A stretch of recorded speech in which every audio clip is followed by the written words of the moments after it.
everyone in TV land. Welcome back to T.F.C. If you're new, go ahead and hit the subscribe button. And for my returning viewers, you guys aren't new to this, but true to this, and we appreciate it. What we do here is we talk about travel, food, and cars. I'm going to talk about purchasing meat in bulk today. And this is actually going to be filmed in 3 parts. I have 3 separate orders I'm doing, and they're all with the Savory Butcher. I'll put their link in the description box so you can check them out. They just got to the Atlanta area a few months ago. It was definitely when the pandemic started. That's when I heard about it. And what they do is they provide meat and seafood to consumers in bulk weights. So, for example, today I had to pick up my order of bacon. I'm gonna zoom in for you guys. This is 30 pounds of bacon. See there it says 15 pounds. I have 2 boxes of bacon here. I picked it up this morning. Let me go over the process with you. I go on their website.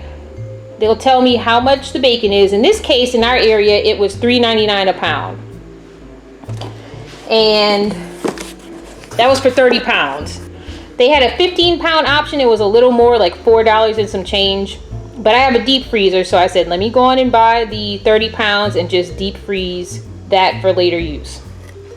So I ordered it online. They take a $10 deposit, and then I can't remember how many days before, but a few days before you're supposed to pick up your order, they charge your card for the remainder of your order. So if it was $120, which I think this bacon was for 30 pounds at $4 a pound, they charged me $10 for the deposit, and then the other $110 a few days before I had to pick it up. So I went to pick it up this morning. They give you the location and the time to pick it up. So it was at 8 o'clock this morning. It was 15 minutes away from me. So I got there around, I think it was 8:18 in the morning. And you just drive up and you sit in line in your car. Everything's in your car. And when you pull up, you give them your name.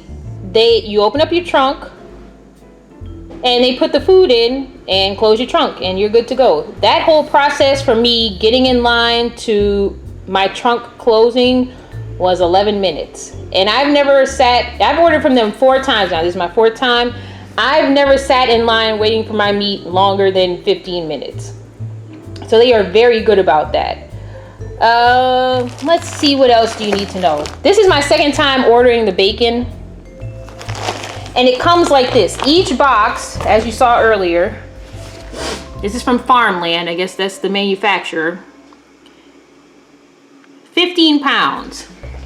Now you might say to yourself, well, I can get this same price at Sam's, $3.99 a pound, and they give you 4 pounds. Yes, you can. However, there's no way you can go into Sam's and get 30 pounds of bacon. They're just not going to allow it. Or if they even have that much, they may not even have 30 pounds of bacon available for one person. And especially with the pandemic going on, there's been a meat shortage. I'm sure you're aware. And there's no way you can go into a grocery store and say, oh, I'm going to just clean out your whole bacon section. Just buy all the bacon. So even though the price might be the same at Sam's, you get bulk amounts of food. So this is 30 pounds of bacon.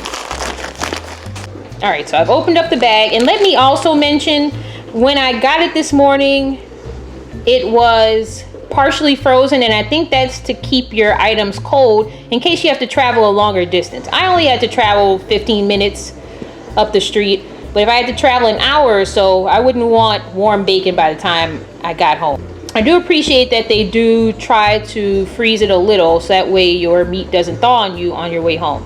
So it's 1:15 now, and I picked it up at 8:30 or so. Looks like most of it, I should be able to separate most of it. Plan is to put these in 1 pound packages. Let me show you what I'm gonna do.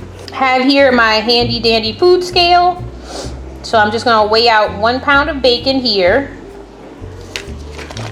And we're gonna put it in these freezer bags.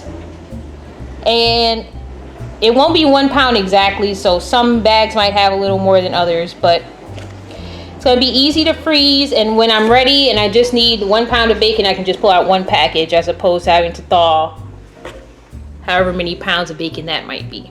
The quality of the bacon I've had no problem with. Mother-in-law has bought chicken thighs. She liked those. She's ordering those again. And I'm actually going to be purchasing some ground beef from them soon. So we'll see how that ends up going. But this particular review is on the bacon. Look at that. It's a nice cut. It's not thin. They're not thin at all. They have a nice thickness to them. Can you see that? It's a nice thickness. And they fry up really well in the air fryer, I will say. So let me show you a video of how I portion this out. Alright, here's our food scale. I have a paper plate on top of it. Let's try and get a pound of bacon per package. Let's see what we got. And I'm at like 0.97 pounds. So I'm going to leave it there. And we're going to now put this in the freezer bags. Let me show you how I do that. Freezer bags, quart size. And so I portion it out, like I said, 1 pound of bacon in each bag. I label it and put how much bacon is in there. And I try and squeeze out as much air as possible to prevent freezer burn or loss in flavor and taste. I'll also take a video of me putting it in the air fryer so you can see how it fries up. Okay, good morning, and we're back. And I'm showing you what some of the bacon looks like before I cook it. It's a nice quality. The bacon, in my opinion, is thicker than your average piece of bacon. Can you see that? The thickness? And here is the bacon. So I did 5 minutes on one side at 400 degrees. And then I ended up stopping it short when I flipped it and did the other side at 400 degrees. This is after about 3 minutes on the other side. I've eaten this bacon plenty of times. I love the bacon, not too salty, a nice thickness, fries up well in the air fryer. Overall, I have nothing but good things to say about the Savory Butcher bacon. I'll show you the other meats I bought from Savory Butcher and how we use those to make dinner. So stay tuned.